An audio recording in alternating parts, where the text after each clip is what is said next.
Hey everyone, welcome to our PGA Championship podcast. We are RotoWire. My name is Lauren Jump, and I'm here today with some golf experts, Len Hochberg, Ryan Andrade, and Kevin O'Brien.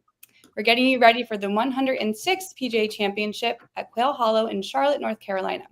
We've got DFS picks, best bets, one and done picks, and of course, the results of a fun draft that we did earlier. So, as always, we've got a ton of coverage on rotowire.com, articles, breakdowns, and of course, the best rankings out there. Those are from Len. Seriously, they are the best. You guys have to check them out. But first, before we jump in, I just want to start with some of the biggest storylines heading into the week. Of course, we have Scottie Scheffler, world number one. He's red hot, coming off a dominant performance at Byron Nelson. Will he contend again? We have Rory McIlroy, Masters winner, Grand Slam. He's coming back to his best course. He's won here 3 times. You know, everyone loves to call it his own little country club there, the Rory McIlroy Country Club. So, and Jordan Spieth lovingly reminded him of that recently when Rory told Spieth, "Hey, you're going for your career Grand Slam at this one." So we'll see if Jordan Spieth can pull that off. And then, of course, we have some first timers too. We have Tommy Fleetwood, Sepp Straka, Luvid Agberg, and Victor Hovland, who, funny enough, guys, we all picked Victor last week in our one and done, which maybe wasn't the best choice. So we need to bounce back a little bit this time and give everyone some good advice. What do you think? Yeah, I was kind of surprised to see everybody take Victor. I took him thinking that I was going to be able to make up ground, and not only did he just didn't put on a good performance, everybody else just had him. So maybe that worked out, though, I guess. So. Yeah, let's get it out of the way a little bit. Well, Quail Hollow, here we come. Len, can you please give us a little bit of a feel for how this course might play and just break it down? Absolutely. Yeah. Quail Hollow, a very familiar course to golfers and fans alike. We see it every year for the Wells Fargo, now the Truist Championship, one of the hardest courses on the tour every year, always top 10 in difficulty, incredibly long, 7,600 yards for a par 71. It used to be a par 72, and you used to be able to make up ground or do much of your damage on the par 5s, but there are only 3 par 5s now, and they're all gettable. They're all gettable. None of them is 600 yards. The real meat of the course lies in the par 4s. There are 9 of them that exceed 450 yards, 3 of them more than 500 yards. Very, very long holes. There aren't very many short holes on this course.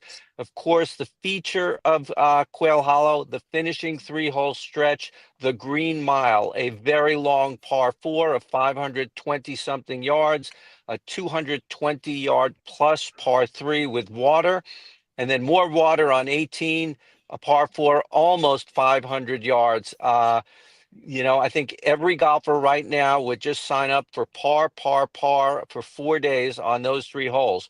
Just before that, on 14 and 15, we have a drivable par 4 and then a par 5. So those last 5 holes could be really exciting with a lot of changes and a lot of volatility.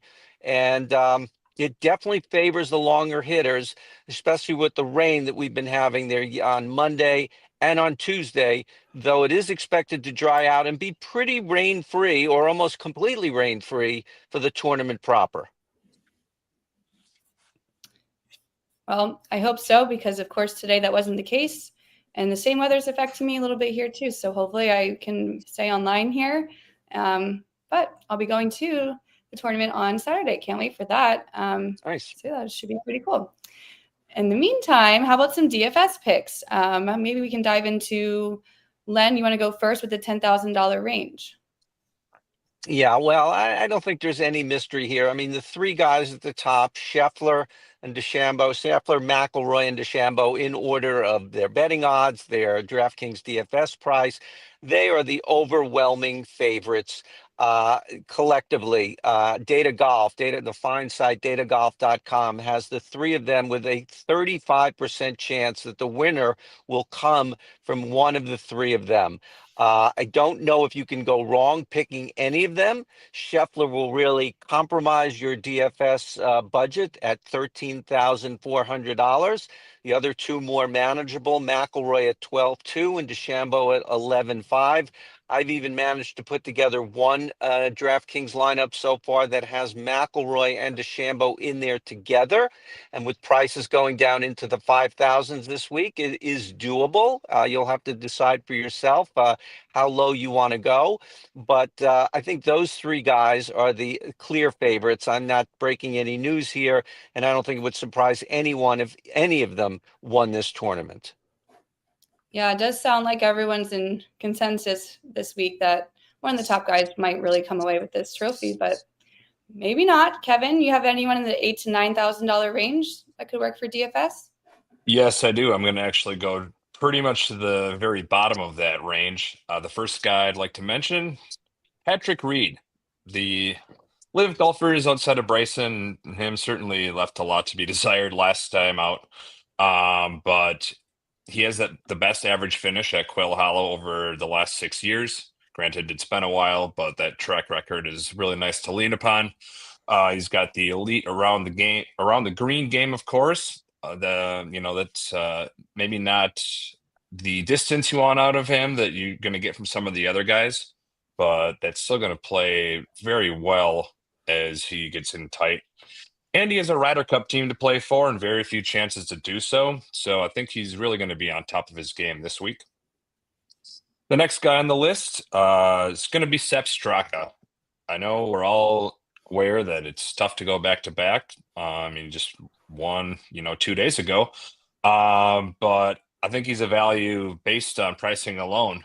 With those coming out Friday, he'd probably be a few $100 more expensive. So that alone makes him a value, I believe, for the tournament ahead. Only Scotty ranks higher this season on approach, and Straka is top 10 in average DraftKings points too. So a lot to like about those two guys there near the bottom of that range. All right. Ryan, you got any value play for us? Yeah. Kevin makes a good point there. Yeah. Sometimes these majors, you can find some good value because they do come out, a week early than normal. And, there's a couple guys that I think fit that and where I'm going to go with. First guy is sort of like the low 7K range, Keegan Bradley. It's a guy that hits it very long, very straight. It's exactly what we're going to be looking for this week at Quail Hollow with, those soft fairways. He's been really coming into his own on approach, and he's gained around the green in his last 4 starts. A little further down to the 6K range, got a guy like Keith Mitchell, 6,200. Just way down low. If you look at the odds, you look at data golf or anything, he's above a bunch of guys that are ahead of him. So he's going to bring tremendous value here. Anytime you're coming to a course where you say driving is going to be important, Keith Mitchell should come to the front of your mind. He's been one of the best drivers of the last few years on the PGA Tour. He's coming into this week, 5 top 20s in his last 5 starts. And he also leads the PGA Tour in first round scoring average. So if you want a guy to come out of the gate strong, Keith Mitchell can be your guy. If you want to go even further down to the 5K range, we don't always get the 5K range on DraftKings, but that's certainly going to help some of the guys if you want to, stack towards the top of it. Mackenzie Hughes, 5,600. He's also red hot. He's got a 10th, a T3, and a T2 in his last 4 starts. He finished T6 a year ago at Quail Hollow. So, he's maybe not the length that you want, but, looking at some of his ball striking numbers, they've certainly been coming around and, sort of matching his great putting and short game, which he's really known for. Yeah, well said. And I think it was you who took Keith Mitchell right to the draft we did yesterday. I was hoping to snag him at the end, but I knew all of you, you guys all know what's going on. So it's hard drafting with everyone like that. So we have a lot of betting articles out there right now. So why don't we share some of the knowledge from there with everyone here today? Outright values, top 10s, placements. Len, who do you like to win outright this week? Was that directed to me? I'm having a little connectivity issue here, but Scheffler and McIlroy are very, plus 425 on Scheffler last time I looked, plus 500 on McIlroy. That's not really very good value there. DeChambeau at 10-1. I don't know many people who wouldn't mind a tenfold return on their money, and I think that's pretty good right now for someone who is right there with those two in consideration for his odds have been dropping 14-1 last week, 10-1 this morning. I've seen 9.5-1. You might want to get him because it's only going to continue to go down, I think, as the tournament gets closer, especially with the rain this week and the course playing longer. It's going to accentuate his skill set even more. Victor Hovland, we talked about Victor Hovland a moment ago. Victor Hovland is really tough because he has not been playing very well, but we saw what he did at the Valspar and we saw what he can do, and he has an enormous ceiling. And at 50-1, if his iron game is going as good as it can go, then it could minimize the need for him to really employ his wedge game, which is really the weakest part of his game by far. So if you really want to extend it way down there, Victor Hovland to 50-1. He's going to win a major at some point. And this, I think, sets up very nicely for him, even though he has not been playing his best golf. Well said, Len. I don't think I personally can take Victor again this week, but, he's got to bounce back and, he's a good golfer. So we'll see what he can do. Kevin, how about any sleepers in the top 10 or maybe top 20 markets? Yeah, I've got a couple here. I'll give a second shout out to Keith Mitchell already. Like Ryan said, he comes in really hot. His last two starts were both top 10s. He also has top 10s at Quail Hollow in 2019 and 2021. So at 7-1 for a top 10, I'm going to go ahead and throw his name in there. He's also fifth in strokes gained off the tee. So a lot of high results here that we like to see. The next guy I'm going to go with is Max Homa, 22-1 for a top 5. We all know, he's maybe not what he was a couple of years ago, but I do like going with a number above 20-1 for a top 5. And he does have 3 top 10s, with one of those being a win over his last 4 trips to Quail Hollow. So hoping to make that another one. All right. And Ryan, who's your best value on the board right now for this week? Yeah, well, that's a good point on Max Homa. If there's anywhere he's going to turn around, it's going to be this place for sure. So I would love to see that. No, it's actually funny. I wrote down 2 names for the outright values: Bryson DeChambeau, Victor Hovland. I think Len hit them both really well. Bryson's just been destroying it off the tee this year. I mean, he's gained at least 4 strokes in every single tournament he's played in off the tee. That's just almost unheard of. Victor Hovland, especially if you're going to choose a guy, down the 50-1s outright, you want a guy that's got good win equity. And, Victor's got 11 professional wins over the last, 5 years or so. So those are both good there. A little bit further down, if you want to go like top 20s, JJ Spawn, plus 320, has been one of the best ball strikers all season. 6th in strokes gained approach. He's performed well in some of the big events. He was second at the Players, another just elite field. And then one other guy I wanted to throw in was Rasmus. Maybe not the Rasmus everybody's thinking of. Not Rasmus Højgaard, Rasmus Niergaard Peterson. He's actually ahead of Rasmus Højgaard in the Data Golf rankings at 45th. But he's been doing really well. Second, T22, T10, 4th over his last 5 starts. Plays most of his golf on the DP World Tour, but 2 of those were in PGA Tour events. So proven his game does travel. He's top 25 in strokes gained off the tee, strokes gained approach, greens and regulation percentage, and scrambling. So just kind of hits everything there. And I think, some of the softer conditions we see this week, I think it'll help a lot of the guys that, maybe haven't really seen Quail Hollow before.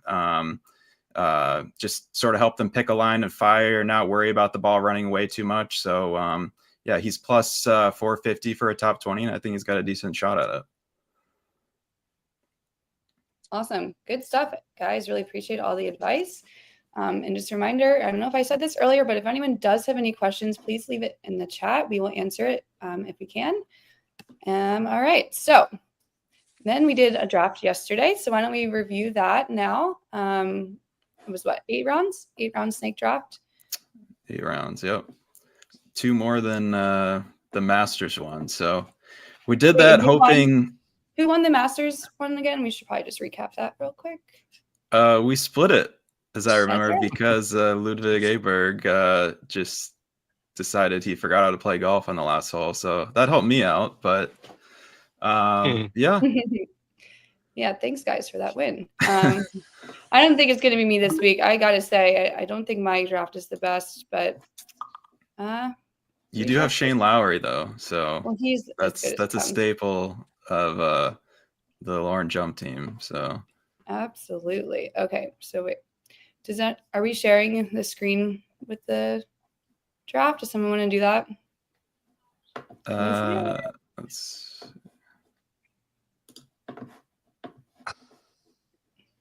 I mean, we can just start talking about it too. If someone wants to pull it up, great. So first pick was Kevin, right? Yeah, Kevin went first. So I think everyone can guess who his first pick was.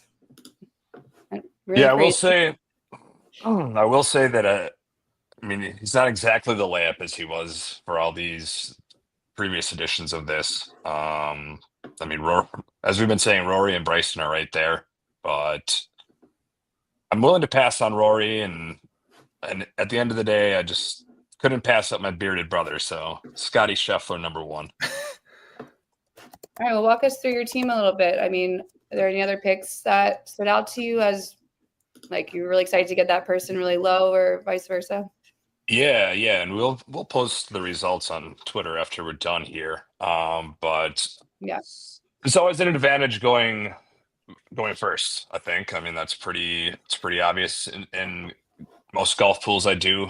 So my next 2 picks were Morikawa and Ludwig. Really like getting the 4th and 6th ranked players in the world at number 8 and 9 into the draft. And then also tossed in Daniel Berger and Patrick Reed on the next go around. Daniel Berger is really looking like the guy he used to be. 825s over his last 9 starts there. Reed I touched on earlier and just like what he brings to the table. Next 2 were Keegan Bradley and Sung Jae-im. They both are faring pretty well in strokes gained off the tee this season and have had some success in majors before. And I wrapped it up. I do have the captain, so that's every team needs one of those. Then I finished it up with Wyndham Clark. He won here comfortably 2 years ago, so willing to take a shot there with the last pick in the draft. Yeah, your team looks pretty good, actually. Maybe. Thank you. Yeah, I think you got a pretty good chance. I mean, once you start with Scott, already in a good place. It was really fun when I got to be first pick last time we did this. Yeah, so Kevin's team fared so well at the Masters. You know, it's got to carry into this week, right? Think I was out of it on Friday. Well, the problem is that you were picking 4th at the Masters, and I had the honor of picking 4th this time. So I got no access to the top 3 we've been talking about this whole time: Scotty Scheffler, Bryson DeChambeau, Rory McIlroy. I had to live on the John Rahm train, and I mean, it should be a course that fits Rahm. He just hasn't played well in the major since joining LIV. But I feel all right about my team. I think we got some high upside players, and I think we also have some crash and burn type players. So it could go 2 different directions. We'll see what happens. Yeah, absolutely. Why don't you walk us through your team a little bit? I mean, you were the 4th pick, but I mean, you got that double pick in a row, which is always a fun one. Yeah, I mean, so I'm on Xander. I think this is sort of the week to deploy him. I think he's played well enough. He's obviously proven that he's a consistent contender in the majors. Played very well at Quail Hollow in the past. Got 2 runner-ups here the last 2 years. Fleetwood's always sort of around, same sort of thing. I was really excited to get Tyrrell Hatton. I think he's going to have a really good week. he's been a little bit up and down on LIV this year, but it's hard to really say how much that actually means. But he's always been a great driver of the ball and seems to play well on sort of soft golf courses. And I feel like, I got Patrick Cantlay and Hideki after that. They kind of fit that same sort of mold. And then I got my my boy Keith Mitchell. So yeah, yeah, that's a good one. Well, yeah, your team looks pretty good, I guess. And then we have Len. Len, I want to say Colin Morikawa would have been maybe one of your first round picks here not too long ago. I was very happy to be in the third position. I was just going to take whoever was left among Scheffler and DeChambeau and McIlroy, and it was McIlroy. And very surprised when it came back to me 3 picks later that Justin Thomas was still there. I have him at number 4 in my power ranking, so I got 2 out of my top 4. I will caution and counter my own pick of Justin Thomas, even though he's been playing so great this year, so well, that his 4 best finishes this year have been on shorter courses. He won the RBC Heritage. He finished right there last week. I think another one was the Amex and one other course, but his 4 best showings this year on shorter courses. And I attribute that to him having trouble keeping the ball in the fairway. That's his big weakness this year because his putting has been spectacular. Of course, this week, if he can't keep the ball in the fairway, then it's going to be a terrible pick by me. Victor Hovland right after that with my 3rd pick, roughly, what is that, around top 12, 13th pick or 11th pick, something overall. Sepp Straka coming back very nicely. I really didn't want to pick Brooks Koepka, but when we were in the 5th round and he was still there, well, I had to bite the bullet and go there. I mean, that's just incredible value. And with my last 3 picks, I just took, some longer shots. I think Min Woo Lee is really my outlier possibility to win the tournament. He's 90-1. He's 8,600 on DraftKings. He's played well in the majors throughout his brief career, and I think now that he just won at Houston, he's ready to take the next step in his career. But he's another guy who has trouble keeping the ball in the fairway. He's like top 10 in driving distance, which is great, but he's about 50th in accuracy. Not going to work well this week, but he's also around top 10 and around the green and putting. So driver, putter, wedge, those are 3 pretty important clubs to a golfer. And rounding out Denny McCarthy, who has had top 8 finishes the last 2 years at Quail Hollow. I was just as surprised to see that as maybe people are to hear that right now. And Robert McIntyre at the end, he just found him to be the best available golfer there. So we're left with my 8th and final pick. Bang. I don't think I'll be taking Rahm or Koepka anytime soon, so the rest of you can keep that in mind for future drafts. Yeah, I was going to say when he was talking about Justin Thomas, do you know how many top 30s in majors Justin Thomas has over his last 11 starts? I don't want to know. One top 30. I don't know if I'm still 5 here or missed cuts. But if I am, I have a question for Ryan. I just wanted to know if you have any bold calls that. Oh, yeah. Well, what I just said could sort of, ride right in line with that. I think we are going to get 3 top 10 players in the official world golf rankings that will miss the cut this week. I think when I look at it, it's going to be hard to separate this week. I think, some of the guys that are further down on a sort of softer course that they've seen a lot because it's, a PGA Tour venue, I think they're going to have some good success. So I think if you're just a little bit off with the driver, having to play out of some of this thick, wet rough, it's going to be really tough. And, this is really the deepest field in golf now. It's top 70 in ties, but even then, you're still going to have quite a few, good players that are just going to miss out by a shot or two. So I think there's a number up there that could have their week's end early. Happens all the time. It just we don't think, how can this guy make the cut? How can this guy miss the cut? But it's golf. There's 156 of them. It happens all the time. And we'll just hope it doesn't happen to Justin Thomas this week. But thanks for that last 30 majors or whatever that was. Nice. What do you think, Len, for a prediction? On a A score? score or something, yeah. I saw that golfodds.com took a day later than usual, Kevin, but they put out their over under at 13.5. And I thought that was a little high, meaning I thought it would have been closer to 10, and I could still see single digits. They waited a little longer. Maybe they wanted to see the weather. Like I said, the weather should be fine once the tournament starts, and it should dry out with their sub-air system that all the top courses have now. I'm going to go below 13.5. I think it's going to be right around 10. And those are fun tournaments. It's there's an opportunity to make a couple of birdies here and there, and you're going to have to make some to win. But par is a good score, and bogey avoidance is a key stat, and that's a fun tournament for me. Yeah. I wrote down, it's interesting to see that you said that. I wrote down 13 here. To me, it'll just be fascinating to see. I mean, they got so much rain. Like there's just no way the fairways are not going to be soft, but the greens are very new. They're only 2 years old. They got those sub-air systems, so they could, they're still going to be somewhat receptive, I think, just due to the amount of rain. But still, if they get those things rolling fast on the weekend, with how long it's playing, it could start to get really tough there. Yeah, I was listening to a show right before this where they were on site, and you could just hear the rain pounding in the background, but it stopped near the end of it, and they pointed out that the greens are already immaculate. So, that was me just a few minutes ago, guys. Right here. I'm like, 2 to 3 hours away from there. We'll see.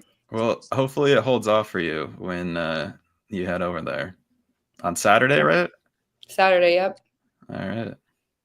So yeah, it's supposed to be nice. I think it's going to be fun. I'll say hey to any of your players that you guys drafted, and we'll just have a good time. Chirp them the whole time.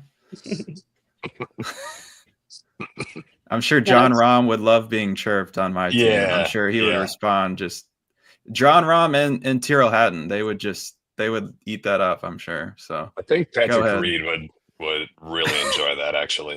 He probably would play better. Hatton and Rahm would not play better. So the fate of my team rests in your hands, Lauren. So do it. Well, the real question is, what color will JT be wearing on Sunday?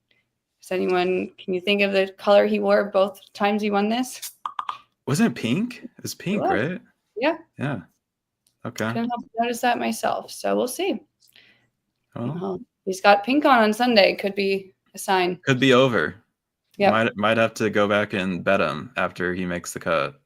Luckily, he is on my FSGA fantasy team. So somewhere along the line, one of my players is going to do well. I just have a feeling. All right, guys. Well, okay. So we have lots of articles, right, for everyone to go on our website right now. We are tweeting them out as well. We have DFS, we have betting, we have fantasy. And of course, like I mentioned earlier, Len's rankings, they truly are amazing. They helped me so much with many of my drafts and pools that I've done over the last few years. So be sure to check them out. They're unlike any other rankings you'll find. And he gives some really good details as to why the players are ranked where they are. Other than that, subscribe on our YouTube channel for golf and our main one as well. Follow us on social media, and we'll be back for the US Open, right, guys? Yeah, absolutely. Catch you then. Cool. All right. Anything else before we sign off here? No, I mean, just hoping for a good Sunday. I mean, one thing I would love to see Jordan Spieth just around come Sunday, Saturday. Just because of the storylines there. So I'll be hoping for that, but I don't have a whole lot of faith that he's going to be in the mix. So, but we'll see. That would be really cool. You see, he's paired with Patrick Reed over the first 2 days. I've got the third guy. Yeah, I know. I mean, it's kind of interesting, kind of funny, kind of. Well, maybe it'll motivate him. Maybe he'll just take that and start going. But we'll see. They can discuss the Ryder Cup together. We'll have to do a Ryder Cup show at some point and discuss our picks, because that talk is starting to heat up. Andrew Novak is looking like he's going to be on the Ryder Cup team this year, which I don't know how that's going to fare out, but we'll see. All right, guys. Well, thanks to everyone for tuning in. Be sure to check out all of our content.